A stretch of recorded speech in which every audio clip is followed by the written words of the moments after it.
We'll have our pledge and our prayer. Bobby, can you lead us in prayer, please, tonight?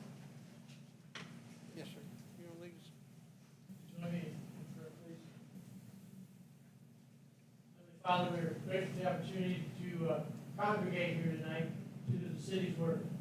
Father, we pray that we have open minds, that we may serve you by serving the people who have elected us to do that work. We pray, Father, that you watch over us as we go through tonight's meeting, that you will guide us and temper our judgments, and be with us and continue to forgive us of our sins. And Father, we pray all this in Jesus' name. Amen. Amen. Now, if you please join me in the pledge to flag. I pledge allegiance to the flag of the United States of America and to the republic for which it stands, one nation under God, indivisible, with liberty and justice for all.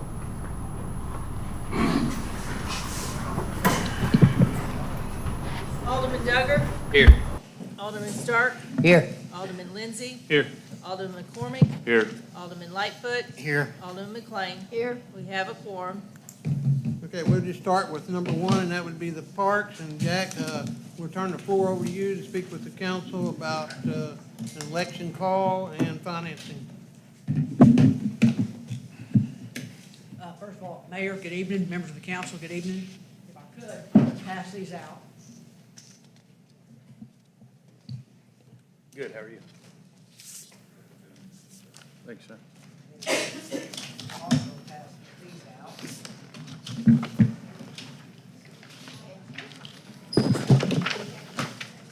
Yes, sir. Yes, sir. Yes. Mayor, thank you so much. What I'm passing out is a book, and this is kind of a plan or some information for the financing of a baseball complex. And if you could just kind of open up to page 3. And of course, I know this council is aware of this type of project because you've done it in the past, but there are a lot of times cities, you have a project and you just don't have all the money to just pay for the project, so cities have the ability to issue municipal bonds. And municipal bonds are tax exempt to the investor, state and federally, so therefore your interest rates are lower than what we call taxable interest rates would be. The thing that a city has to do, though, is has to have a repayment source to repay back this bond issue, which is nothing more than a loan. And what we are talking about is a 0.5% increase. So if you could turn to page 4 of this handout, we wanted to give you an idea of what certain surrounding cities' current sales tax rates are, and then what the cities in White County on what their tax rates are. And you can see that Heber Springs is at 1%, Conway is at 1.75, Cabot is 2, Newport 1.5, Little Rock 1.8, Batesville at 2, Bologna 2.75, and Lone Oak at 3. And then you can see the sales taxes that are being levied in the cities and the county, and that if Beebe goes to the voters and the voters approve a 0.5% increase, it would take you to 1.75 total, where Searcy is at 2%, Bald Knob is at 1.5%, Rosebud is at 2%, Pangburn 1%, and Bradford at 2%. So y'all will be right in line with the cities within the county and cities that surround the county. What's really, I think, beneficial to the city, if you go to page 5, is you can see how your sales tax collections have grown over the years. And you can see what a 0.5% has done from 2019 to 2023. and it's grown from a little over 792,000 to a little over $1.2 million. So there's been significant growth each year in the sales tax collections in the city of Beebe. Now, 0.5% will generate, as I mentioned, in 2023, $1,228,232. If you turn to page 6, a lot of times what we'll do is we'll base things on your last 12 months. In your last 12 months, the sales tax has generated $1,255,963 based on 0.5 cent. That would support a bond issue that would net a little over $10.3 million in project funds. Based on a 4% interest rate, your maximum payment would be a little over $1 million, and this would be a 15-year repayment term. So in 15 years, the loan or the bond issue would be paid in full. The coverage rate that you see there, 1.25, basically says that for every dollar in payment that you have $1.25 coming in. And the difference between the dollar and the $1.25 for that coverage, or in this case, the 1.2 million and the 1 million in payment, would flow back to the city to be used for operation and maintenance of park projects, which is my understanding that the city wants to do. Correct, Mayor? And That's so correct. as that tax grows, your bond payments are fixed, so those excess or surplus revenues generated from your tax will be there to operate and maintain the parks, and then when the bond issue pays off, you'll have access to everything that 0.5% that is being generated. Now, from the standpoint of it, let me stop. Are there any questions on that page? From a standpoint of timing, if you turn to page 7, sales taxes are levied on a quarter basis.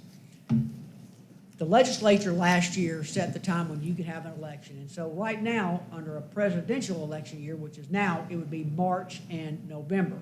Next year, in 2025, it would be May and November. So the earliest you could go to the voters would be this November of 2024. Now, if the voters approve that, and if you look at my little chart down below, you can see that elections from October through December, the tax doesn't begin until April 1 of 2025. As I mentioned, it starts on a quarter basis. So to have been on January, we would have been able to have had an election in July through September, which is not available to us because we can only do it in March or November, so we don't have any choices. So the tax would be levied in April, and it's a 2-year lag on the front end, so you wouldn't start receiving collections until June. So voted in November, passed in November, levied in April, first check comes in June of 2025. Any questions on this page? So how that would pertain to the city of Beebe from the standpoint of when you could get project funds, ordinance calling the election would be done at your July meeting because it has to be done a certain number of days before the election. You'd have the election in November of 2024. It'd be on November 5th. We would publish the mayor's proclamation on the 14th. I think that's a good publication date. Is that right, Ms. McLean, the 14th? That's a good publication date? Probably. And then, as I mentioned, the tax begins in April. You start collecting in June. We would offer the bonds in June, come back before the city council to adopt the bond ordinance. It's your June election. We then have to publish the bond ordinance, and once the bond ordinance is published, we go into a 30-day referendum period, and then we can close the bond issue. So you can see, based on this calendar, we'd be closing the bond issue on August the 6th of 2025. That's when project funds would be delivered to the city to begin your projects. So that's kind of a breakdown of going to the voters in November, what 0.5% will generate in collections, and what that would support in financing. We have not done any cost estimates on the construction yet, so we don't know exactly what the construction will be and how much, but this is the information, so I would like you to be able to bring that ordinance back to us in July so we can adopt that ordinance. And in Yes, sir. between now and then, would you run the figures on what we could have at we did it on a 15, let's do it on a 20 and a 25. Sure, we'd be happy And to. let's see how much more money that would generate for a construction project. Be happy to. We'll be able to have that to you well in And that, advance of between now and meeting. then, we can work on kind of what the concept that we have and the cost estimates on that. But then that would give us opportunity to choose as between a 20-year, 25-year. And a 15-year. Or it can be done, you know, it didn't even have to be done in increments of 5. It could be done, whatever the repayment term would be. that Bring makes the sense for figures the back city. to us for the July meeting. Okay, be happy to, and I will have those to you in advance of that. And then what I also handed out was this one pager. This is kind of what your ballot question would look like. And Shep Russell with the Friday firm, who has been your bond counsel, prepared this ballot. There's a ballot on levying the 1/2 cent sales tax, and then a ballot for the bonds. And what I'd like you to see, you can see how it is. It talks about what the money can be used for. And so if there are any comments or questions about that or anything we need to change, we can address that with Shep. But this kind of gives you an idea of what it looks like. It's pretty broad because it talks about constructing, equipping park and recreation facilities, including particularly without limitation, a new ball complex, and any necessary land acquisition, parking, landscaping, signage, drainage, lighting, road, and utility improvements related to the bonds. So it gives you a broad definition that it would be covered under how the ballot question has been written. But if there are any comments or things of that nature, we can address those as well.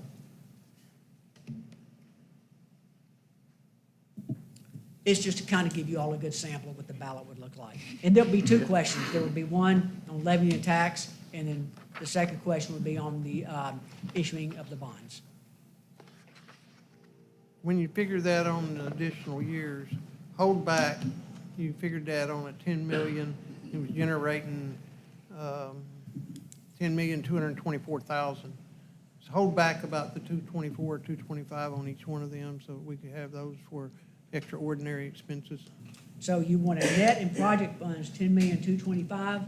Yeah, you held that back on that when you showed that principle a while ago of payment. Yes. Yes, you had additional money out of the sales tax. That's correct, yeah. We wanted yeah. to hold that on each one. That's correct, because the tax collections were 10,255,000. The payment Yes. was less than that, and so obviously you want to maintain that amount. Yes, So we'll keep it at 125 coverage. We'll just extend the repayment term out to the to the 20 and 25 years to see how much more money that would net you in project funds, but we'll keep that ratio the same. okay. Get a we call it a 125 coverage ratio. Yes, sir, be happy to do that. Okay, so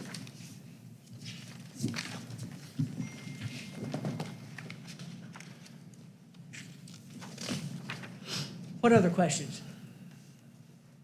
I don't have any. this is great. Okay, I've got my marching orders. Thank you very much. Thank you. Thank you, sir. Great.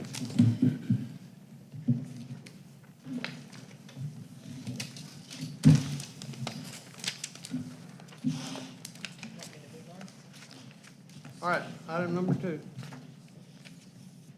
Okay, Water Department. You had their financials in your packet. Motion to approve. Second. I have a motion and a second to approve the financials for May for the Beebe Water and Sewer. All those in favor? Aye. Any opposed? Okay, as you know, the water and sewer audit is not done by a legislative audit. It's done by an independent auditor. And their audit is in the packet. Carol and Tommy are here if you have any questions for them. If not, we do need to approve this audit for them. So move. Second. I have a motion and a second to approve the 2023 audit for BB Water and Sewer. All those in favor? Aye. Any opposed? Okay. And next will be the, turn it back over to you. Okay, the next would be the South Fork Ranch subdivision proposed sewer. That was something that was not discussed at the planning and zoning meeting. And there was a request to the planning and zoning for 151 lots of South Fork Ranch subdivision at the corner of Fur and Henderson Road. And it was a rezone request from R1 to R4 and approval of a preliminary plat. However, the planning and zoning approved the rezone from R1 to R4. But then there comes the problem of sewer. Now, there's a pump station out there, and they had agreed to upgrade the pump station. at their cost and expense. But when you upgrade the pump station, there was city gravity flow lines that have to be upgraded. And that cost estimate to upgrade to the extra large pump station is $500,000. And that was not discussed in this approval of this, is how and who was gonna pay the $500,000 and how the city, the water department, was gonna raise the $500,000. So Tommy, you wanna talk about that any? I mean, I think you pretty well covered it. So I guess what the decision needs to be made is if the city wants to invest this improvement in there. What is the city? Pardon? Who is the city? Well, the water department, Okay. yeah, be part of it. How many lots is it? It's, I think 151? 100, yeah. 151, and is there an estimated revenue of how much that would bring in? Okay, so I think Kyle done some preliminary that we would need to have we could maybe increase, Okay. Well- just a usage on that, pardon? I had Jack run figures on that today Okay. because any way you look at it, regardless if we do an improvement district at $1,000 a lot, and then you do a fee structure for the 150 lots out there, you still got to have $500,000 on the front end. And somebody has to put up the $500,000, and can you afford to put it up on the front end? Well, I mean, that would exhaust all of our resources that we have. And you can't do that. mean- You have an Currently, in our general fund, we've got a little over 600,000. emergency fund, you got Emergency fund, we 400,000. got the 480,000. Yeah, you can't do it without a bond issue. In the current bond issue, at the rate that we figured it on $500,000 on 15 years, you can expand it out to 20 years, you're gonna be talking about anywhere from a $45,000 to $50,000 annual payment. And so does the water department want to invest in a gravity flow line in this area or can you afford to do it for a 150 lot subdivision? Yeah, well, and plus it would be in lieu of being able to open up the rest of that available property down there to be able to expand and to develop out. And so currently what's in place right now, I mean, we're limited. We won't really be able to, expand Yeah, anything out. I guess the question is do you think, I mean, from your level of expertise, do you think it's a good idea for y'all to get a bond or something to pay for that line that line and that sewage so we can grow that area? Or do you think it's not a good idea? Well, I mean, I think that, far as investment for the city, we look at it as a little bit different aspect as an individual because our payback time is such longer. Right. On that thing. So if we look at how the city's growing, the potential of that down there, I mean, I think it would be something viable that we could really. So you do think it'd be a good idea to invest in sewer in that area? And do you think the water department's capable of supporting those funds? Yes, well, I mean, we'd have to generate the funds from somewhere or another by increase, maybe just those particular property units down there. And maybe even as we move forward, impose an impact fee, on the building lots and stuff like that. And so currently what we've got down there, the station we got down there, if they put this subdivision in, we're gonna have to upsize ours. So Kyle and myself got with the developers and they've agreed to increase the size of the station that they have to put in so we could eliminate our station. You think we can get them to chip in $250,000 also or $500,000 in Well, I mean, increase? that would be a question. Are they here? Are they here? Are you here? Is that you? I mean, I want to see us grow, so. I'm just trying to, I'm trying to figure out a way to make it cost effective for the city and, I might give a little bit of background. So they did submit a plan for 150 watts. They sized a pump station only for their development. only for 150 lots. That tied into the existing gravity sewer that drains to the South Carter Street pump station. We looked at the flows on South First Street, the pumps that are there, they're about 10 years old. and they will only accommodate roughly another, 23 lots if you look at peak flow. So you're kind of getting close to the limit of what's available. That includes a full build out of what's already there in South Fork, which hasn't built out yet. So but if you include all those build out lots and then all the existing homes, you only have an excess capacity of around 25 lots. So you can't accommodate that proposed station pumping into your system. So that's where we're like, well, the lowest cost solution would be combine the stations. They agreed to upsize the stations, pay for a bigger wet well and a larger pump to accommodate the full build out of the whole sewer subbasin. So that's all 250 some odd acres. So if that all developed out at some point, that subbasin, this station will be large enough to accommodate that. But what that requires the city to do is to lay a new force main, because the existing force main is 4-inch. It's too small. That the head on the pump would have to be too high, and you can't get a high head sewer pump, a non-clogged sewer pump. So you'd have to lay a larger force main. So the main cost would be the sewer force main from roughly Henderson Road all the way to Alabama. Is that 500,000 that we're talking about? That's most of it, and then probably 100,000 or so would be rerouting the gravity from the existing station south to the new station. So there's some cost as well in that. So it's a reroute of gravity plus a new force main, estimated at 500,000, and it'll be a little bit before that bid.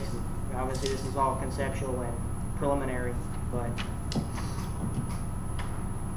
You know how many homes that would provide for y'all got? it was based on 750 homes is the full build out of that subbasin. That's based on, I think, 3 homes per acre on average. So,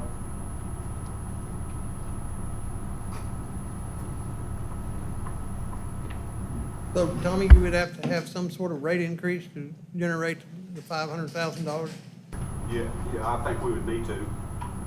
We would need to study that and see exactly what we would get Jack to help us figure out exactly what. What I was proposing was an improvement district, and that's why I think I put in the letter is that, this is something you need to weigh, because I know this exact scenario is going to play out over and over as BB grows. So if you have some standard way of how you handle it, if you make a decision that it's all on the developer, then they know that up front, and you have it actually written in your statement so they know when they buy property, what's going to be involved. Or if you're willing to finance it, see, the city can self-finance it through the rate structure, whereas the developer can't. So if you were willing to do an improvement district, you could set the rate for all new customers that are going to be utilizing that infrastructure. The new customers would pay basically over time for the infrastructure through an improvement district. That would be one way to do it, or you could do a citywide rate increase or however you wanted to finance it. In the past, it's been a new process. I think that it's been the developer that has brought the sewer to his location. And now, lately, we've been talking about assisting in running lines. And so, yes, it's gonna require rate increases. Well, I would like to see I would like to see a financial plan of how the water department was gonna pay for it before we say yes or no. I would like to see numbers on, written on paper how it would all play out, and to make sure that the water department could afford it. I think it would depend on, would you be willing to look at an improvement district, or would it be a citywide rate? We would need to know how you want to finance it in order to give you the numbers. We can't look at it both ways. We can. How's the improvement district gonna do it? Basically, if you had $20 a month, that would pay for it in about, well, you have to calculate, it depends on the interest That's rate, not but gonna probably front- around, Yeah, but that's not gonna pay for it up front. Somebody still has to put up $500,000. You'll have to You're get gonna a do that loan, at build yeah. out. yeah, you'll have to get the loan, and then that would pay for itself in the life of the pump, so roughly 20 years. It depends on the interest rate, plus or minus, but we locked the interest rate in with Jack, which is lower than I expected. I can work with him and get you numbers on both scenarios, I guess, of an improvement district versus citywide. I mean, I think we should see numbers before we do anything. I mean, is that a bad idea? Anybody else? I mean, somebody has to pay for this. and Yeah, absolutely, but- $500,000 is not gonna come Well, I think if the water. immediately for the construction by an improvement district. Oh, absolutely. So, I mean, I It's gonna think come it's, by a citywide tax, a citywide increase. right, so the water department would just have to show us how they would pay for The it. water department, like he told you, he's got $600,000 in his general fund, he got $400,000 in emergency, and he needs to keep the $400,000 in emergency. But he also said if he got a loan, that it'd pay for itself. I mean, I'm not saying I'm for or against it, I'm just saying I'd like to see the numbers. I mean, if the loan would pay for itself, That would only be through an improvement district, though. right, I understand. Can I raise just a quick developer I was just talking, so they're looking at about 3 years to build out that subdivision. So if that buys anybody any time, it's not 150 homes coming on tomorrow. So if that helps in your decision and y'all discussion, just want to put that out there. Matt, what do you think? They can size. I think that we're setting a precedent for our city that every builder is gonna come in here and expect us to pay for their sewage. It's what I mean, the last couple that we've talked about, that's what keeps coming up, is rate increases and making people pay for homes that are not even here. And I just disagree with it. I think that the builder and stuff should come with a better plan, not that, hey, we wanna build this. Now, granted, I wanna see our city grow just like everybody else. But I also don't wanna see everybody that's already made their homes in BB get rate increases because of new people who may or may not come to BB. That's just my honest answer.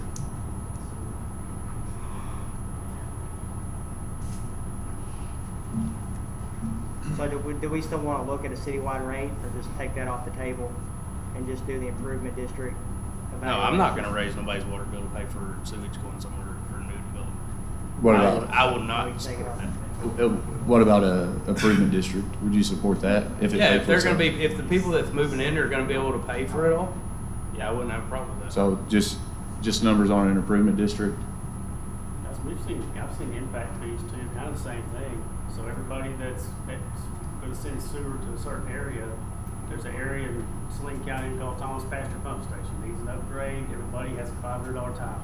So you've got 750 houses on it, they come through, but do the math, and it's Yeah. just an impact fee if you build in that area. Yeah, like I said, I'm not saying I'm for it or against it. I just like, I mean, Just a thought. just to say that, let's go spend $500,000 without a plan on how to pay for it or without seeing it is not something that I'm willing to do. But if the water department shows how they pay for it, it makes sense. And the bond issue gets you the money up front, right? And you pay it back in back fees, right? Right, but they gotta be, if they can afford that payment and all that stuff. Yeah, cause it's gonna be 3 years before there's actually 151 people that are paying into that. That are paying into that, so. You still gotta make payments as soon as the bond's issued, you'll have to start making your payments. So you gotta have the money. So you gotta have the money. Well, yeah, you gotta have part of it. I mean, Part, the right. payment will be around 50,000 a year, so you have to bridge that gap. Yeah. So- Like I say, we had this discussion with Hidden Valley. I think it's gonna recur over and over because a lot of times the developer, the development costs, and this is one instance where they're sewer on Henderson, but your existing infrastructure is not able to accommodate additional flow. And that's why, so, yeah, I can say, I mean, this is gonna recur over and over. At As some, you at begin some, to at some grow and point, develop. at some point, this is gonna have to be addressed Right. if we want homes. That's why I think if you make more of a strategic look at it as, this is how we're gonna handle all development. And up front, we know, okay, are we paying any of the development? Here's how we're gonna do that. We'll pay part of it, or we'll pay all of it through an improvement district if it's our existing infrastructure, like in this case. But if you kind of codify that, it will help the developers up front to know, okay, here's exactly how they're gonna handle it. We know what our costs are, what exactly we have to pay for. If, you know, if it's an existing main that we're tying to, then BB shares in that cost, or however you end up structuring Gotcha. it. Have you reached out to any other water departments and kind of seen how they're handling this stuff, this kind of situation? We're gonna- Well, I mean, typically, in smaller water systems, we don't usually have much growth like this.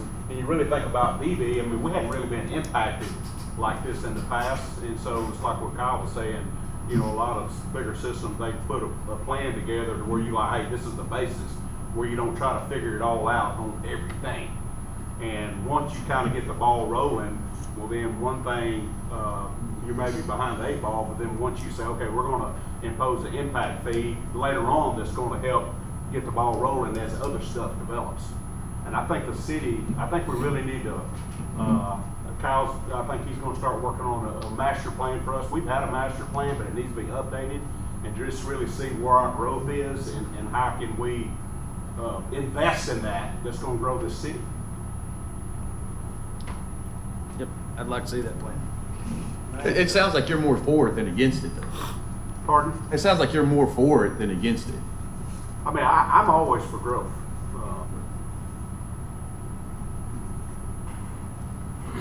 Do we just table it till then? Go ahead. I was just gonna ask a question, I know the developer may be thinking it, would you guys be willing to look at the engineering side of things and see if there's an option, if it looks like this may take a little time, if they've got the interest clock ticking and good weather here now, is there an option to go ahead and build that pump station, build the larger pump station, maybe set the pumps, and maybe they're limited to, I don't know, 50 homes instead of 150 till we get this figured out, or do a phase of 2. No, I think it's a great idea, but I'm not willing for someone to start building homes so we make sure the infrastructure of the city can hold whatever that is. You know what I'm saying? You've got capacity for how many? Probably 25. I mean, we could 25? play around with that a little, because it depends on how you I want to think- treat. That includes, You know I what mean, I'm really, saying? if they build before, I mean, so I included all lots in Southport. So there's a lot undeveloped that currently don't have homes, but since it's already there, tied into the sewer, I included that in the count.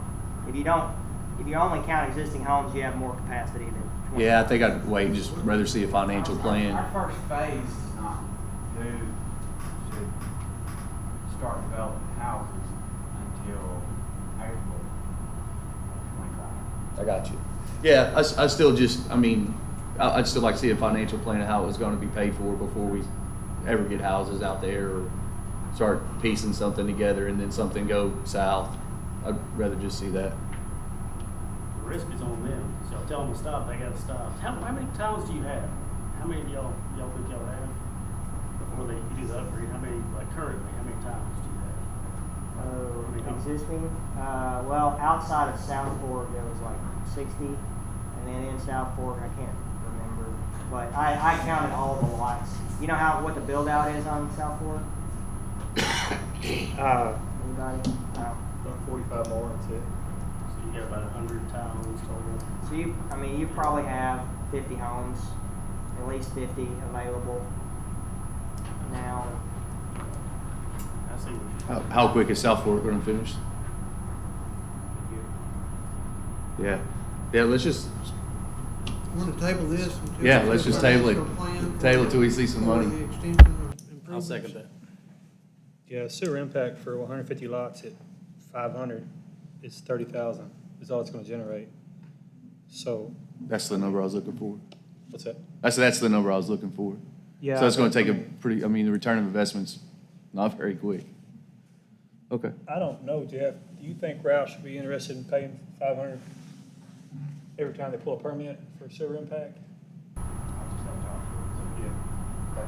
Just think about that if you mind. All right. Motion to table till July? July meeting. Yes, sir. I second that. I have a motion and a second to table this South Fourth Ranch subdivision sewer project until the July meeting, when you all will come back with other figures. All those in favor? Aye. Any opposed? Okay. Okay, we're gonna go back now, and we're gonna go to, what? Okay. Let's look at the P and Z We have an appeal request on Duggar Road project, and we also have a discussion on Southwind storage. I think we can do either one first, whichever one you want. Do we have the minutes from the P and Z? Yeah, didn't receive them. And so to be honest with you, I would rather not talk about them without reading their minutes. I That's mean, fine. we would be shooting blind on both of these without their actual minutes. What's this right here? This is what you put together, and it was, On the, let's, land development? well, let's just say on the Southwind, you have a paper here that says, after review, the City of Beebe Planning and Zoning Commission does hereby recommend for approval the following preliminary plat, final plat, rezone or commercial development. And so, The planning and zoning did vote to recommend the approval of the site plan for commercial development for the Southwind storage on Beebe Henry Drive. they had a condition on it, that they contact RDOT for running Yes. the water off out to the front. They- And I think they did that, They did do that. okay? The condition of approval was that they just contact RDOT That's correct. to see if they would take on any more stormwater coming off their buildings.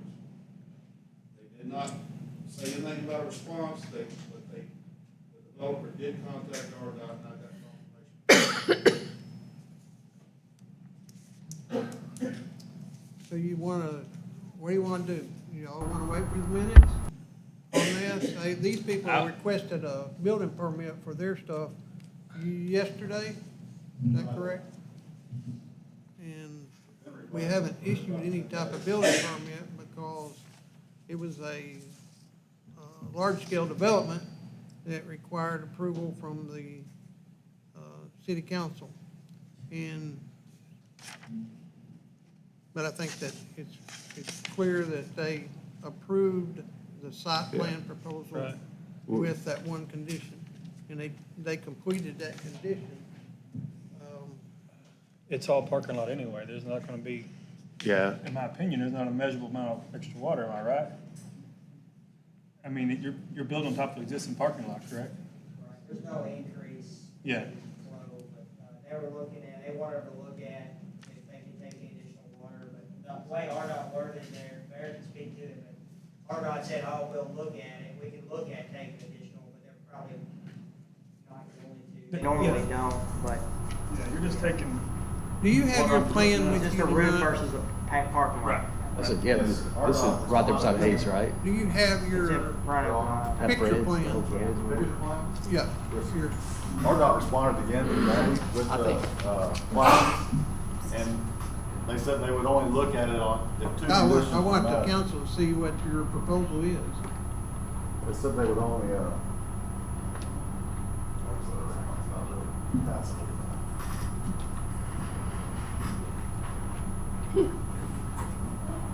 And where are we looking to put this? It's on Fred's. Oh, the old Fred's, okay. So that's our existing property back there. Now, you explained that the front building does not have any doors on the front. That's correct. That was a Will you- request by Will you the- go through that with the council, please? Absolutely. So we started the planning process on this, back up just a little bit. We acquired this property in August of '22, I believe.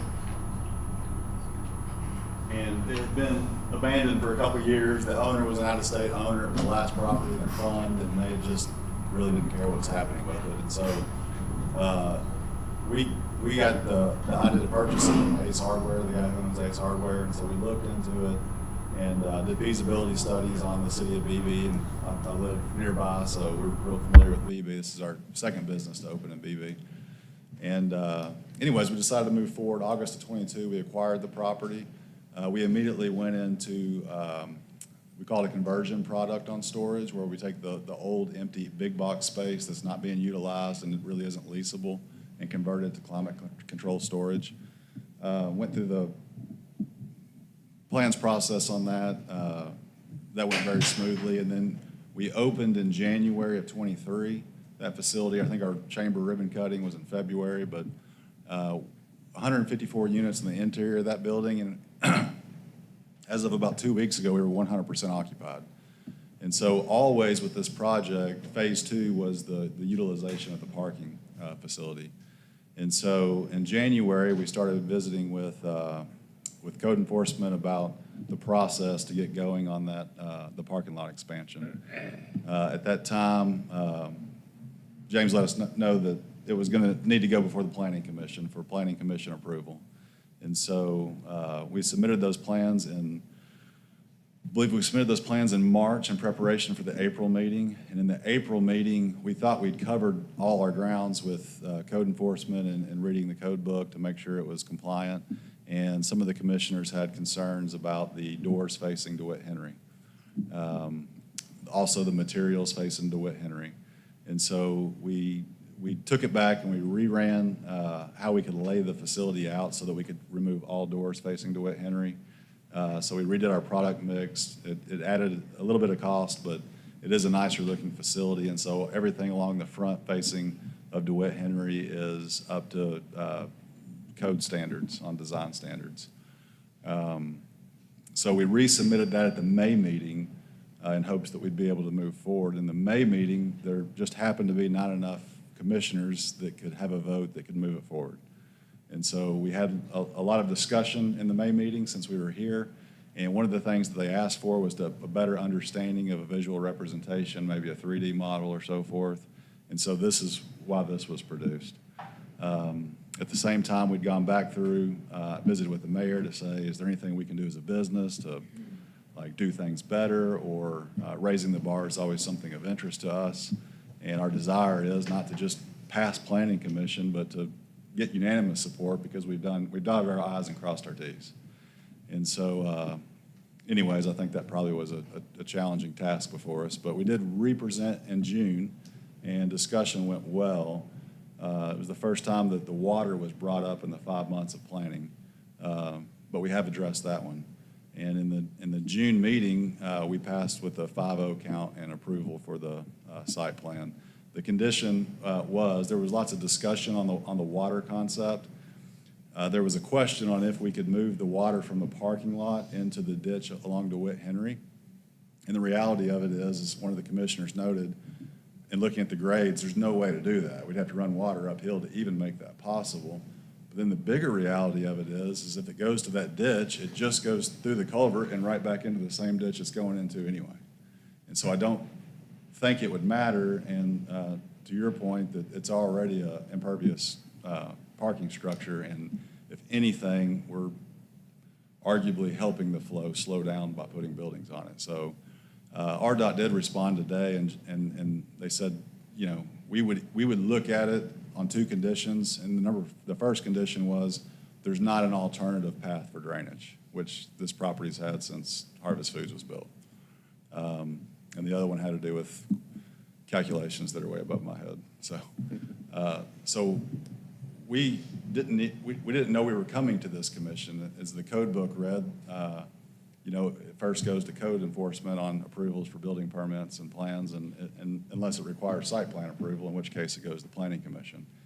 And then they have site plan plus design standard approvals. And so in the procedure book, that's the end of the road. And so we had already, after last month's meeting, we started spending money and engaged appraisals and finalizing contracts and called to start the building permit process, and found out that, oh my goodness, we need to be here next Monday. So here we are again. Will you talk about your facade on the front of it, explain how you've done the facade to meet the requirements? Yeah, so the design standard in the facade code requires there to be acceptable materials. There's a list of those different materials. The first one's like an architectural metal panel, but the facade code limits the percentage of metal that you can have facing the street. And so this represents slightly under the maximum amount of metal facing the street. The facade code also asks that there are varying heights and depths, giving the building a little more texture in its parapets, but then also in its bump outs. And so each one of the metal sections conforms to the height requirements and the bump out requirements and the distance between those before they have to be redone. This material here is a hardboard. If you're not familiar with it, it's a concrete composite board. A lot of people would put Drive-It up, and just over the years I've learned Drive-It's affordable and long term. The hardboard lasts forever. It's, in my opinion, it's more good to look at too. And so it's a hardy board structure. The black dots, that's not perfect, but those are represented sconce slides. That at night having sconce sliding out there, it just makes it look appealing going up and down the street. So we've got horizontal and vertical ones. We try to vary up the facade even more by the vertical oriented panels and the horizontal oriented panels. And the color scheme all ties back to the rest of the entire property. So I think it's probably an attractive tourist facility that I've seen as far as. So the gray is metal? It's an architectural metal, and it's non-exposed fasteners, I think, the requirements of the house.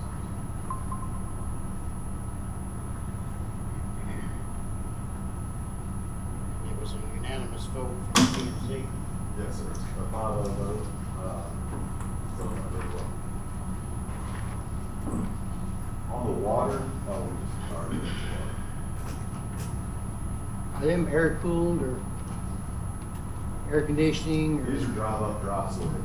All the ones that are internal of the building are air conditioned, yes, sir.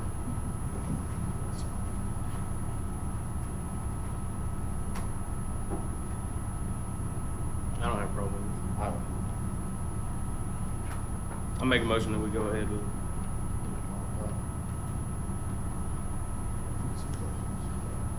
Recommend pre-mill plat, final plat, red zone and commercial development. So we need a motion to approve this. The preliminary plat, final plat, rezoning commercial I development. think it's just the site plan. Just a site plan? It's gonna be, I've already made a motion. Second. okay. And now there's one issue that I would like to take up with, the drainage. And understand that you followed what you were told by the planning and zoning. But it's your existing building that exists right now. It is the responsibility of the owner of the complex to make sure that all ditches are free and flowing. Your back entrance tiles, Is it McCullough back there? culverts need to be replaced. Okay. You can replace them with culverts, or you can replace them with concrete, box culvert, like formed and poured, or you can put new culverts in, but we're gonna have to have you to address that issue back there. Yes, sir. I mean, we'll certainly Okay. look into that. I didn't know there was any water issues until last meeting, and Yes, we'll be sure to look into that okay, and make sure it's right. thank you. Have a motion and a second to approve the preliminary plat for Southwood Storage. All those in favor? Aye. Any opposed?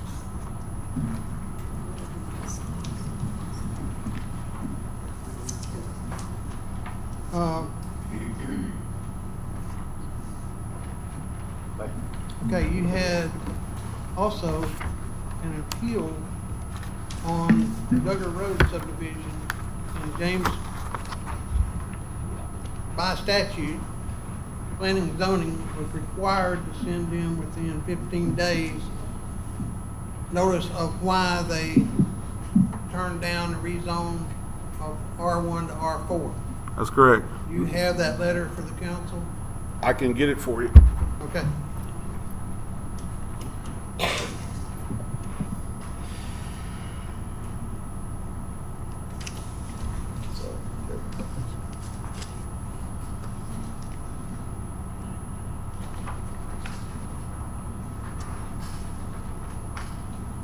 In this particular instance, Matt, I think the letter will take the place of the resolution. Okay.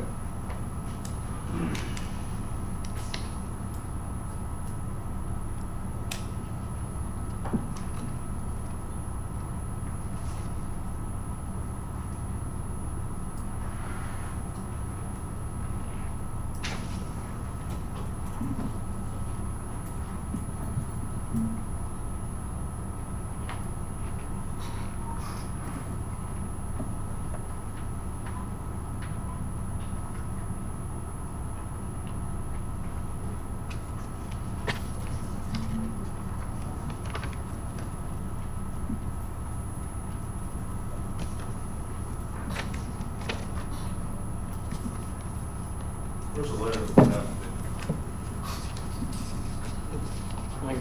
Can we make that bigger? As you know, the planning commission heard your rezone request Tuesday evening. The commission could not approve the request after reviewing the details of your request, hearing a full presentation by you and your representative, and after hearing comments from numerous concerned residents in the immediate area regarding excessive traffic, property values, and other concerns, we asked for anyone who supported the plans to speak, and nobody was present who supported the rezone request. The decision of the planning commission may be appealed to the city council, and they have discretion to overrule the planning commission if they feel we erred in properly reviewing your request. The code enforcement officer can give you the details on what would be needed from you should you decide to appeal this decision. We appreciate your desire to invest in the growth of Beebe and hope that you can soon successfully develop the property in harmony with the development and residents in the area in a way that would be mutual beneficial to you and the citizens of Beebe. So y'all have the letter from, the appeal letter in your packet from Nathan Trust.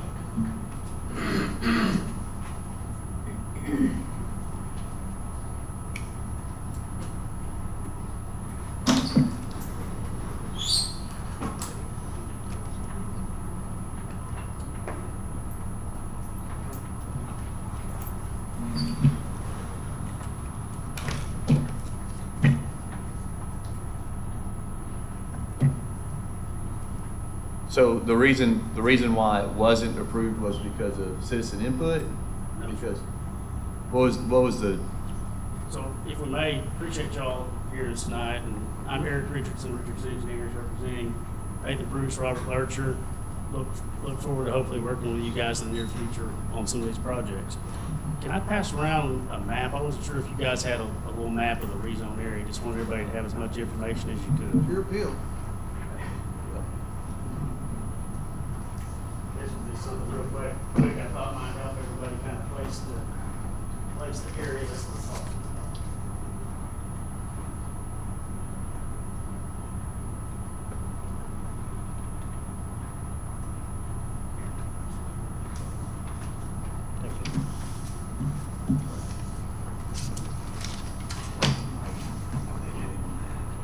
So the area at the top of your page that says rezone, that's the 75 acres in question there along Duggar Road. And the area to the north of that is actually in the county. That's the rest of the property that they own. However, it's in the county. So the request was to rezone the property from R1 to R4. And as you all know, I'm sure you've been privy to, there's not a lot of difference. Basically, you can go from a 75-foot, 9,000 square foot lot to a 65-foot wide, 7,000 square foot lot. However, with that benefit, the developer has to meet some requirements. So instead of there not being any requirements tied to the R1, there are requirements tied to the R4. Certain minimum home sizes, certain driveway requirements, garages on the homes. So there's some things where the developer's got to spend a little extra money, but they can also get the benefit of being able to have a better lot yield and successful development. So just to kind of recap the last meeting, there were a lot of concerned citizens. And I don't know how many people were in here, but we were bringing in some chairs. So there were a lot of people here.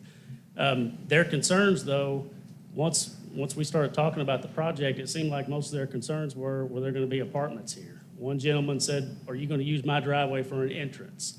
And so the more we started going through the project, their concerns became less and less. And we actually brought up the property values, the access to the site, the drainage, and the traffic. And I noted in that meeting that that's what we hear every meeting, so I wanted to get ahead of that. And so we did look at property values. And so with R4 development, the developer can afford to put some more stringent requirements on the development and have a better bill of assurance and build a little bit nicer development. Yeah, there's gonna be more lots, but it's a nicer development. And so property values, we're not concerned about that. The homes that they're talking about building are pretty close to what's around the home right now, the property right now.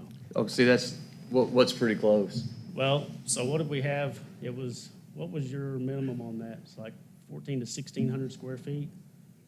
Okay, Which one, 14 or 16? Well, I mean, it's gonna be around 1,500. Okay. but there will be, like I say, there will be. bill That, is that assurance. aired and cooled, or is that counting the garage? Okay. Okay. So that really wasn't a big concern of ours. Secondly, drainage. They're building a 5-acre, basically lake there on the property. It'll have water in it year-round. It's not a mosquito trap. It's not just a detention pond. It's a dry weather pond too. So it'll be a nice lake that also handles detention, handles the runoff from the development.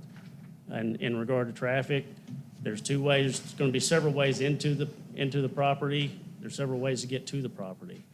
Once we started traffic, of course, you know, everybody wants improvements to their road, even if there's not anything going on in their area. So there were already traffic concerns in the area with the public, and I think they were going to speak on that anyway. So it's one of the situations where we know as the community grows, you're just going to have that. But there are multiple avenues into the property, multiple accesses into that property, into the project.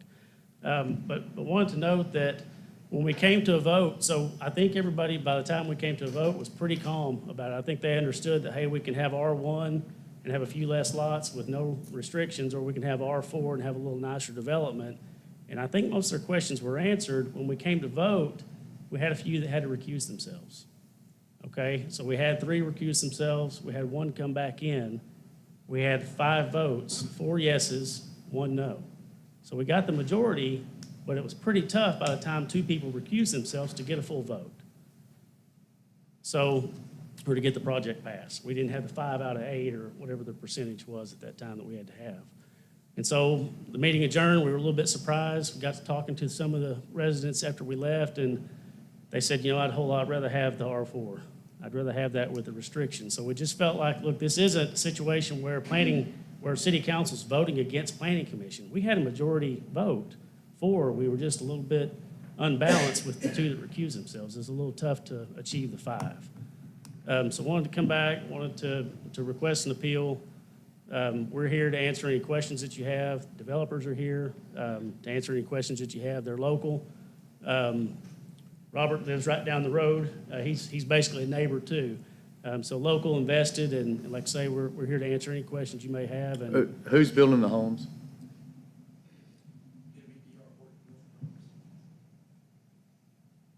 I'll just be candid.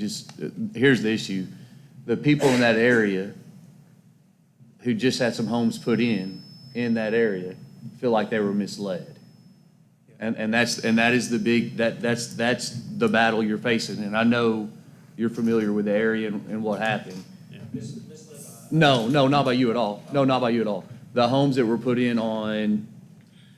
Oh, behind my house? Yes. James Yes. Drive. James Okay, Drive.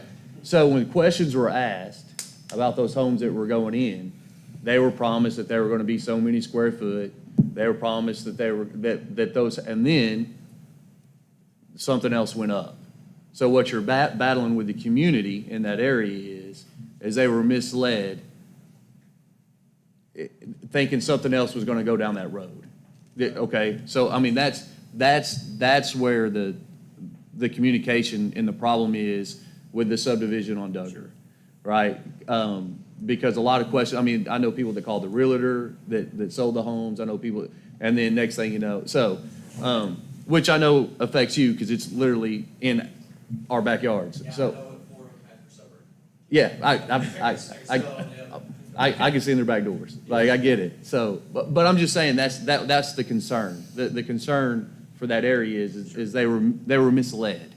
They were misled. Or they feel, whether they were misled or not, they feel like they were misled. You know, and perception is reality.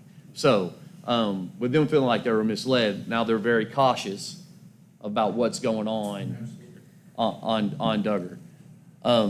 Me personally, I'm obviously for growth, and I do think that requiring someone to have a garage and requiring someone to have a bigger square footage would be better than not having those requirements. But at the same time, I'm just telling you that's like, that is that's what you're fighting. I mean, you're fighting the idea of the people, and so, I mean, how we move from there is kind of, I mean, I haven't spoke with anybody since that When meeting. you're talking about misled, R1 is what James Drive was built under. Oh, yeah. R1, Oh, yeah. not R4, but R1. And they built the 1,500 square foot. But they didn't have to Correct. in R1. In R4, they're gonna be required to put a double driveway, and they're gonna be required to have a garage.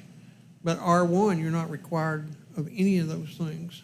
But being R1, they can build whatever they choose. Right. And so that's the difference between R1 and R4. R1 is gonna give you a 9,000 square foot lot, you said a bigger lot. R4 is gonna give you a higher density of 6,500 square foot lot. And so, you know, you're talking about two houses, basically probably two houses more per acre, if I'm correct. I don't know, estimate, is that right? Something like that? And so, there were concerns about the square footage of the houses, but they can build that square footage of that house in R1. There were concerns about traffic going out on the Highway 64. We're gonna have those concerns about traffic anywhere and everywhere the homes are built. And when you're going out on 64 highway, we cannot control that, controlled by the state. They are not gonna put up traffic signal lights. They can make all the requests you want until what time they say they're warranted for that. You know, basically the people out there want bigger lots, they want bigger homes. But the developer can request for whatever zoning. There was a lot of people opposed for it, but there was a lot of people that were opposed. They really would rather have the field there. But I actually thought we were doing something good from R1 to R4, because it does give the restrictions. And I felt also a large concern was the couple gentlemen that said that as soon as they vote for yes, R4, the next step they come in here and go R3, because they're gonna put apartments in there. And if that needs to be in writing or whatever that needs to be, we're not putting apartments in there. I mean, I know that it's 2024 and nobody takes anybody's word anymore, so if it needs to be writing or whatever, I'm not gonna come back and ask for R3. We're legitimately looking for R4 for subdivision, just as we proposed. No smoke and mirrors or anything hidden. Are you willing to put the square footage of the minimum square footage in writing also? Absolutely. What would that be? I don't have the answer to that question. That would be D.R. Horton, but we'll make it contingent. They won't have the deal unless it's minimum square footage. What would you want to see? What's But that? regardless, R1, you can put a 500 square foot home. Right. It's not feasible for a developer to do that. They need to recoup their costs. They just have to build a bigger home with a bigger value and hope that they can make up the difference between R1 and R4 density. Not everybody can afford a $400,000 home. I just know, speaking to the people in the area, that's their concern. The concern is the size of the home, and they feel that something else happened with the other street. So, I mean, Well, that's my question though, is what would be the side of the home that would make them happy? Is it 1,500 square foot, 1,600 square foot? I don't know. I'd hate to I mean, you talk about minimum square footage on them, We can't mandate put that that anyway. on them, I mean. We can't mandate that anyway. No, statute won't allow, state law doesn't allow you to put We a can't square call that footage anyway. on, the city to put a square footage on it. The developer can, his bill of assurances can include. As I say, he can do a bill of assurance. A size of this development, but we can't do it. But you could turn down a request to go to R3 or something next. It would have to come before this body again. Yes. Or at least planning commission, well, and this body. I believe if you're gonna have a zone change, you could turn it down, yeah.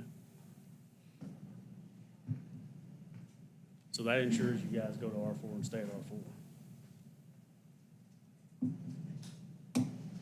See, this is where I would like the minutes, because I'm really not, I mean, all I can go off of right now is what you all are telling me, and I'm not saying you're lying. I believe every word y'all are telling me, but I wasn't at the meeting, so I don't know what, the minutes would have told me what everybody said, not, it would, that, anybody that spoke out that night, I would have been able to read it. Let's just take worst case scenario. They don't want a lot of houses next door. Yeah. They don't want the traffic. And, I mean, it's, people were afraid of what they didn't know. We don't want apartments. We're not sure that we trust you to stay at R4. There was a people large, here- large number of people that just opposed to development. They just opposed to development, and I think a lot of it was just the unknown, and just like me, I live on 5 acres, but I've got a house really close to my back door, 100 feet from me or less, subdivision. I mean, we all want to be out in the country, but it's hard to control the property around us sometimes. And Matt, they should have, with the appeal process, that we should have had minutes. I didn't know we didn't have minutes. No, it's something they should have provided for us.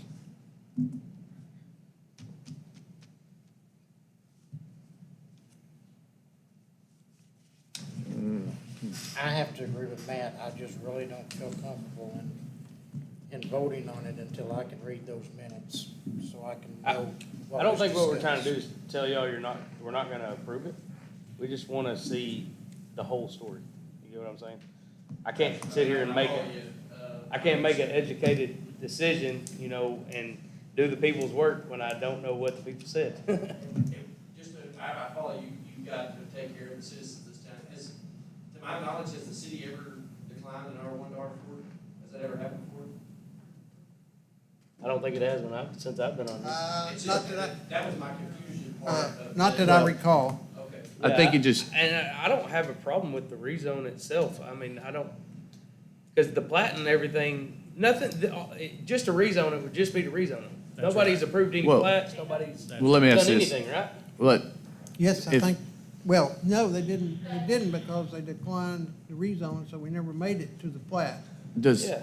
There wasn't I an don't- I don't- approval of a preliminary plat because there was no rezone. That's why I'm so confused of why planning and zoning would just not rezone something when you haven't seen the plat. I mean, if you don't like the plat, you don't approve the Well, plat. they had the plat, and Oh, they did. We had a presented the sketch plat to plat. the planning and zoning. Oh, And do the we have plat- that? The Can plat we was- look at it? Do y'all have that? It's a sketch plat. It's not, yeah, it's. Okay. it's Now, not you a- have- It's not preliminary at all. hey, well, so an R1 lot is how big? 9,000. 9,000. Yeah, R4 is 6,500. 6,500. If you're building a home on an R1 lot, do you have to build a bigger square foot home to recoup the value of the land? No, you don't even have to put a carport on it. Well, I understand that, but as a builder, I'm asking you as a builder, would you build a bigger home on that lot because, Depend on your lot costs. I mean, Depend on your lot costs. An R4 and R1 may cost different costs, right? It's all, you may buy the lot cheaper. Yeah, Okay. the answer to that would be, yes, you would probably, most likely, if you were forced into R1, you'd build a little bigger home because the profit margin on the bigger home is gonna be Cover the greater cost. than a small home. You're gonna have to recoup your development cost by. Because you got, a because instead higher- of building 200 houses, higher you can only cost build home. 150 or whatever. If you could sell the homes, right. Right. Sketch plat was 479 lots, is what it worked out to. A lot of That's lots. That's a concept, so we're not asking for any approval of Yeah. that plat whatsoever, yeah. So here's my next question, before we ever get there. What are we gonna do about sewage on this one? Consider on that one? Yeah. I think that's going to be full to 16, I think, we should be fine there. Okay. think there's sewer along the east side of the property, and we're also a little bit excited about this because there's a route. You guys are working with what's the water company, Southco, is that what they're, to route a larger line actually through that subdivision. They're gonna give them an easement to increase the fire flows and capacity in that area. So it's kind of a good project for the water authority also.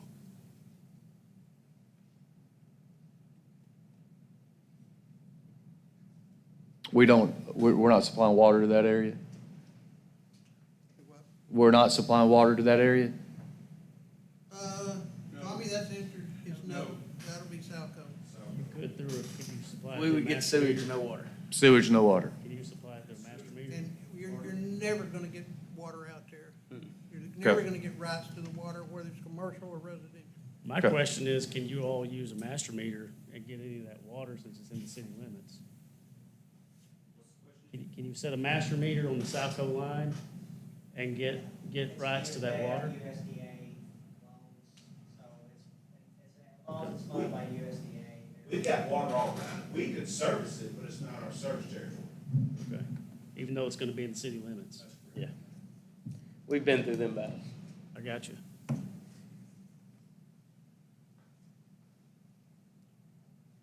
Like I said, I'm sorry, guys, I don't want to vote on this tonight, just because I want to see the minutes. Now, we can table this until our July meeting and see the minutes and let some people call us about it, and then come back, and I'm not saying we wouldn't approve it, but I'm one of six, and that's just the way I feel tonight. Well, I think it also would give the citizens that had a complaint an opportunity to maybe come voice that concern. Have you all had concerns voiced via the last couple of weeks? I have not, but the reason probably was because they thought that it was dead. Because if somebody thinks that this item's dead, and now that we bring it back and they know it'll be on our next month agenda, that's when we'll receive phone calls.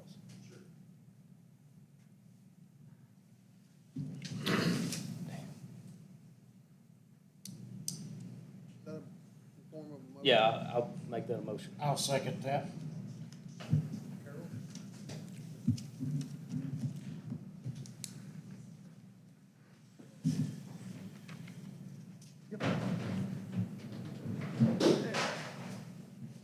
He's hungry. Everybody okay? Yeah, that's really. Okay, just make sure. All right, I am gonna call a roll call on this one, since it is an appeal. Alderman Duggar, Yes.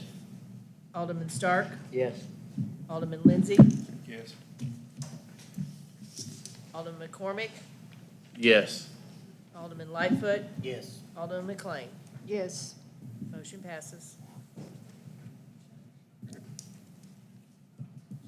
Okay, we'll move on down to item number 4. Thank you. Anything else on planning and zoning, James? There was a recommendation from planning and zoning That's on correct. removing the TDD from the. That's correct. They did they did advertise, properly advertise, they did hold a public meeting on this. There was no input from anybody for this meeting, but they requested that you pull the TDD out of the B zoning code. Hey, let's take a 5-minute break.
ready. Okay, let's go back. These gentlemen have talked to Tommy and Kyle on the Henderson Road project. They just want to share some information with you, and then you can make your decision on what you've tabled it thus far. My name's Jeff Earls, and I'm one of the developers on the Henderson, south of Henderson. I talked to my business partner, and I've talked with them, and if we can go ahead and get this approved tonight, we're willing to, if the city will buy the materials for the force main, we're willing to lay all the 3,100 feet. Yes, sir.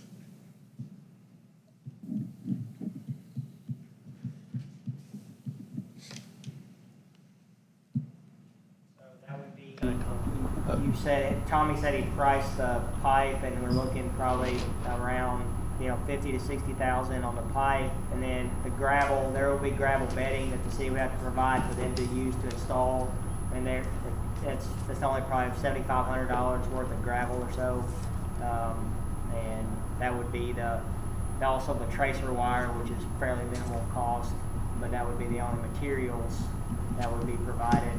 Most of your cost is in the install, so we're planning on bidding it out. It's going to bid at an 8-inch force main would, probably bid, somewhere around probably $40 a linear foot, something like that. So your install cost would be substantially lower, or your material cost would be substantially lower than that. You talking probably 70,000? Yes. Let's see. So, right now, the matter, we tabled it till July. They're asking you to rescind those motions and consider their proposal. We just don't have a listed cost factor of the materials. I don't know what that is for sure. You would still have to pay for the gravity sewer reroute and a bore on Henderson, or if you would if you allow open cut on Henderson, one lane at a time. But a gravity sewer will have to cross there to reroute the gravity that goes to South First Station now to the new station. It sounds great. Once again, Yeah, we'll guessing have on to- numbers. Yeah, we've got an estimate, but I don't have it with me. We can break it out to you. Don't you think we still need to see the numbers? Did we just go from 500,000 to 70,000? I don't know. 'Cause No, that's what I'm saying. I don't know. You'll still have the gravity sewer cost, which will see, be. that all needs to be on a piece of paper we can see. I'm not gonna change nothing tonight, I still wanna see everything. You're talking about the force line that you'll lay, right? We'll lay force main. And that's not included, this is not the entire project. Correct. Okay. It's probably close to what? It's So- probably about 67, it's probably about 2/3 of the cost. So we need to, I think it needs to come back with a complete cost analysis of everything for the city. Yeah, we have to make educated guesses. Which what it would be. So is there, you heard their proposal, but is there any type of action that you want to take to rescind your motion, or is there any motions, additional motions? And if there's not, then No.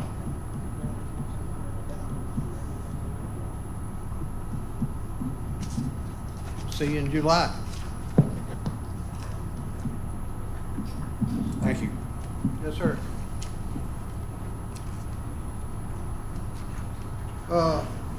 Number 4.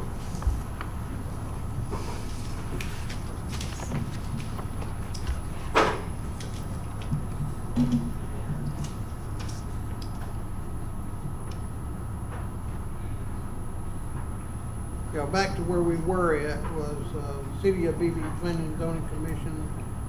They advertised and they're asking that the Beebe City Council, under their directive, amend, rescind part of the book, Planning and Zoning, do an amendment to the text to remove the planned development district in its entirety from the Beebe zoning code.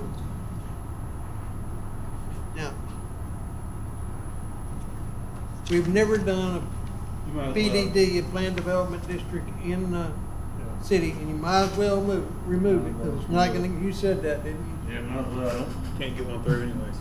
You're not gonna get it through. Did we not just have somebody show us number And on that type of district? they're not gonna do a 50-foot lot zone. PDD is a Oh, I thought you plan. said plan development, okay, I'm So sorry. PDD can be a planned development, according to municipal league, it can basically be anything, and it can be, a mix of 5,000 square foot lots with R3 apartments, multifamily dwellings, it can be a mix of anything that they bring to you, to a city. So they're wanting us to take it out so we can just never talk about it again? That's right. Okay, I'll make a motion. Second.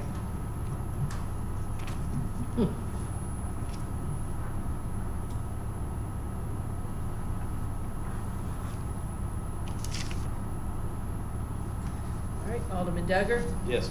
Alderman Stark, Yes. Alderman Lindsay, No. Alderman McCormick, There's never been one approved? Never. Ever? Not gonna happen We- anyway. I Yes. think I saw my first one in 96 or 97 and still hadn't got one. Yeah, yes. Alderman Lightfoot, Yes. Alderman McLean. Yes. Passes.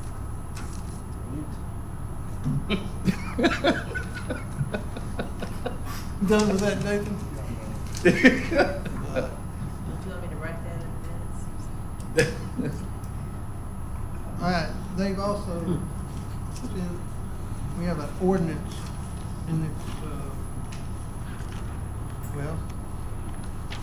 it's an ordinance requiring that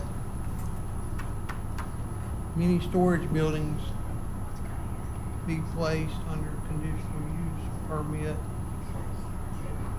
And it would be whether or not it was in C2 or whatever permitted zone, it would be allowable, but it would need to be under a conditional use permit. And I agree with that totally, that, like to say that, all right, it's permitted currently in C2, so that means highway commercial, and you can put it anywhere you want. Not every place is appropriate for that. And so they're asking that we place it over into a conditional use permit so that each one, you consider the permit on its own, each time. So it's So just moved. Probably a good idea. Yeah, so moved. I got you. So moved, yes. Second. Okay. So how do you want to read it? Title Oh, only. title only. Second. Have a motion and a second to read ordinance number 2024-13 by title only. All in favor? Aye. Any opposed? Ordinance number 2024-13, an ordinance amending ordinance number 2006-6 and chapter 14.07 of the Beebe zoning code to change many warehouse stipulations in C2 zones from permitted to conditional use, declaring an emergency and for other purposes. I need a motion to adopt the ordinance as read. So moved. Second.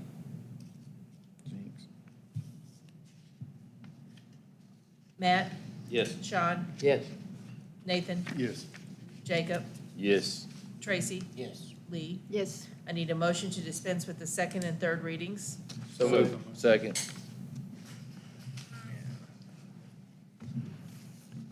Matt? Yes. Sean? Yes. Nathan? Yes. Jacob? Yes. Tracy? Yes. Lee? Yes. I need a motion to adopt the emergency clause. So So moved. moved. Second. Matt? Yes. Sean? Yes. Nathan? Yes. Jacob? Yes. Tracy? Yes. Lee? Yes. Motion passes.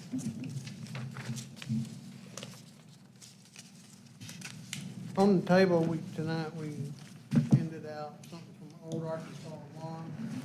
And it had to do with BB Parks and Recreation.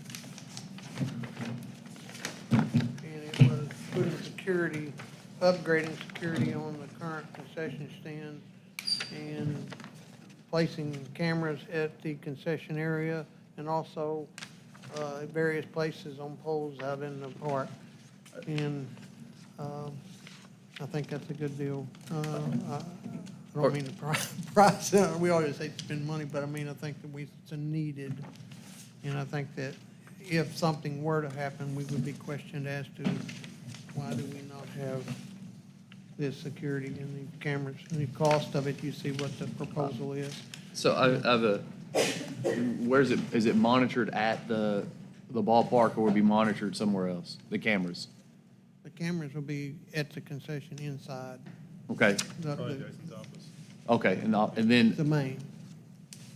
It'll be, he'll be able to pull them up on the phone too. okay, perfect. So the officers will have some way, our police station will have a way to monitor these at night if they needed to. Or they'll record 24/7 anyways, right? Yes, it records everything. but- So it records, okay. Have we been able to get sufficient internet out there yet? Oh, there will be. Well, I know Wait. Route Fiber's coming, but I didn't know if it was there yet. Yeah, There will- we've done some work out there Yeah. and thought we had it, but apparently it's still not great. So we're gonna see during all this construction if they can run fiber down in there. Somebody will do it. I know this is, I'm obviously, I'm for this. I'd like to get some signs out there, whether it's put on the fence or maybe since we're getting this from Old Alarm, maybe they'll be nice enough to put signs on the fence saying this area is monitored by our security cameras. Yeah, sure. They will. So, They'll provide that. yeah, I mean, I don't think we want them like staked up in the ground, but something nice on the fence that when people see it, that they'll know that sometimes a sign is as big as a deterrent as the actual camera. We got about 350 of them at the school, Signs or cameras. cameras. I make a They can motion be that we go placed in ahead Locations wherever we do. with the alarm system. Second. Have a motion and a second to approve the proposal from Old Arkansas Alarm for BB Parks and Recs. All those in favor? Aye. Any opposed? Okay. Also on the table was something, a request from the master gardeners that perform work in the city, and they're asking for some type of a sponsorship from the city. And you see over on the page, you can pick anything you want, or you, When is this due by? pardon? Sponsorship checks. When is this due by, the sponsorship due by? June 5th through 7th? I bet they'll take it anytime we ask, we send it to them. Are we allowed to do that? I don't know. I can find out. Yeah. Yeah, I think we should find out. So we want to table this also? Yeah. Okay. Make sure it's, Make sure it's legal.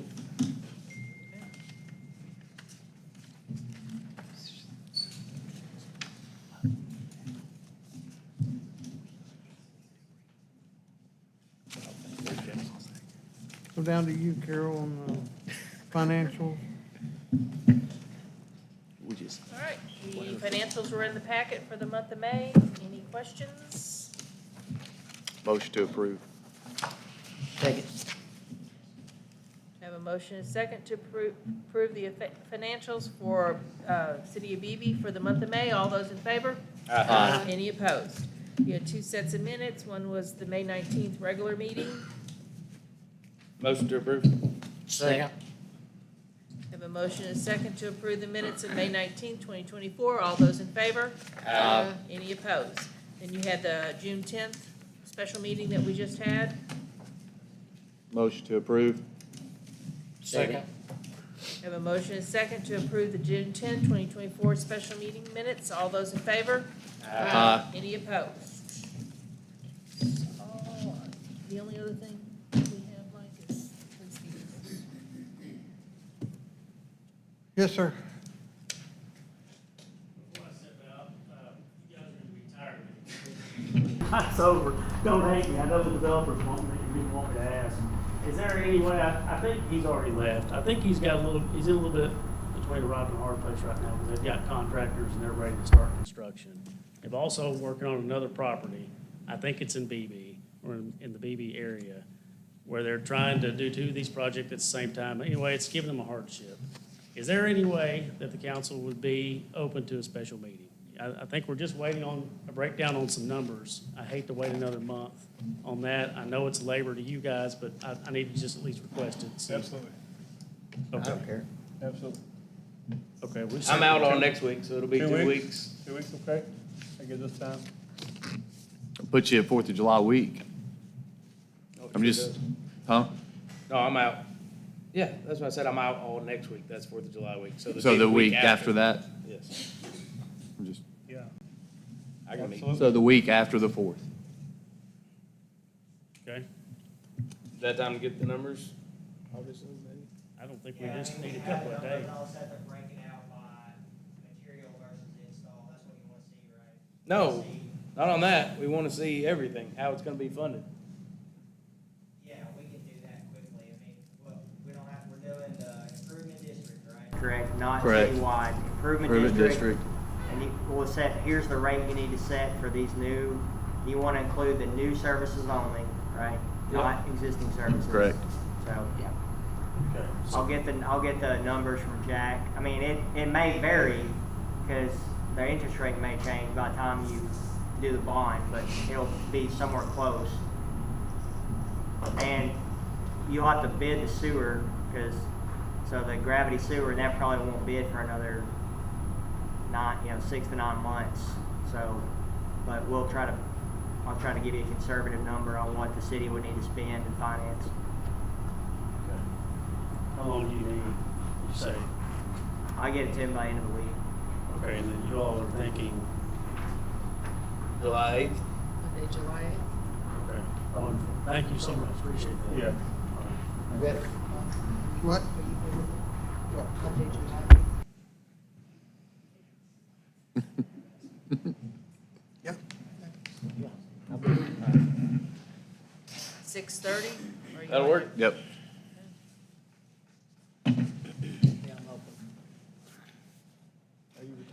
I've got So something. we're gonna have a special meeting on Monday, July the 8th, We get our bonuses. about the for that, South Fork Ranch Sewer Project right? Our bonuses, right? for special. at 6:30.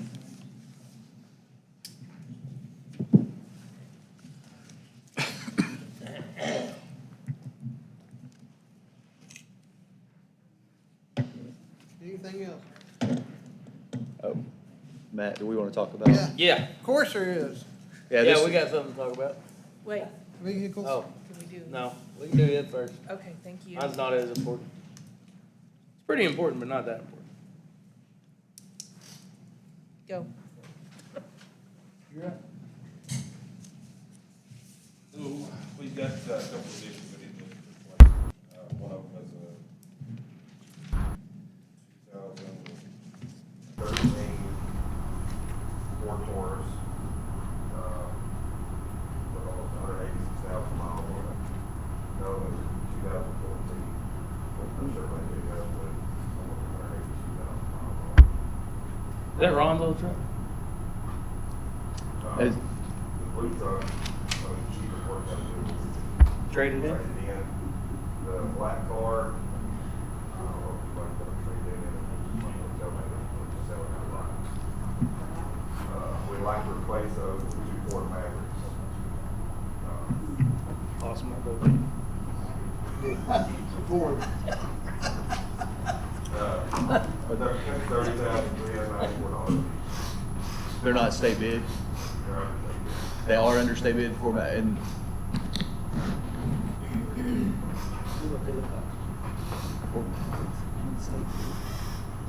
I don't care. No, I'm joking. How much we gonna have to put into it? Not a whole lot. Some of the. Like I'd cages? say, can we use the stuff off the other vehicles? Not gonna have cages? One will be for the chief and one On Martin. Gotcha. Don't let anybody else see. What's the, Have we tried to size these things, you sure? Are we gonna size them yet and see who gets them? yeah. I hope. Not sure. Who's losing weight?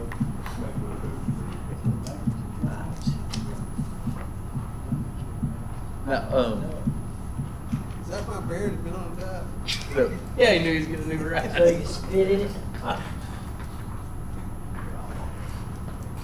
What are they, 4-cylinders?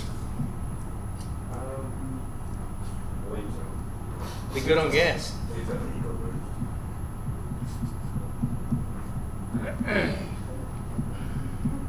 I think we ought to get them bicycles. Or a golf cart.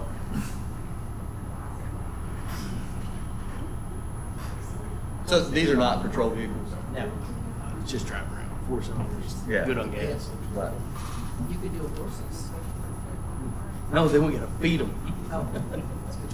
I have to do that. Dog food's costing me. I'll make a motion, we go ahead and allow them to purchase the vehicles. Here.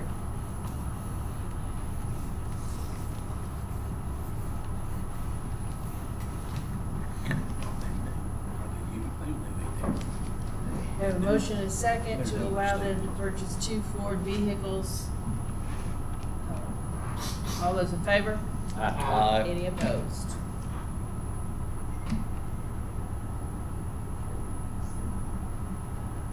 Yeah. That,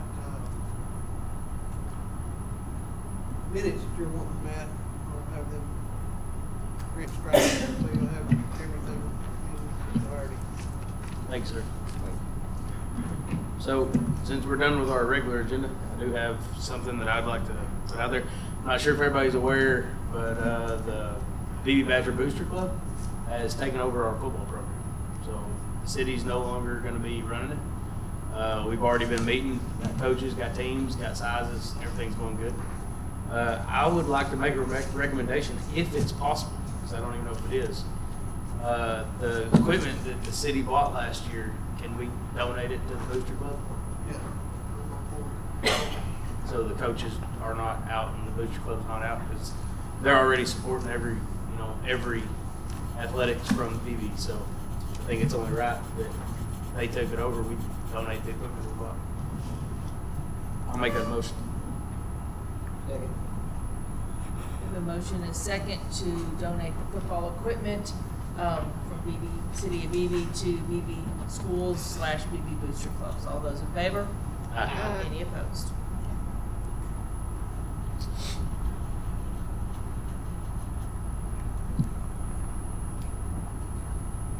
That it? Motion to adjourn. Second. See y'all next Thursday.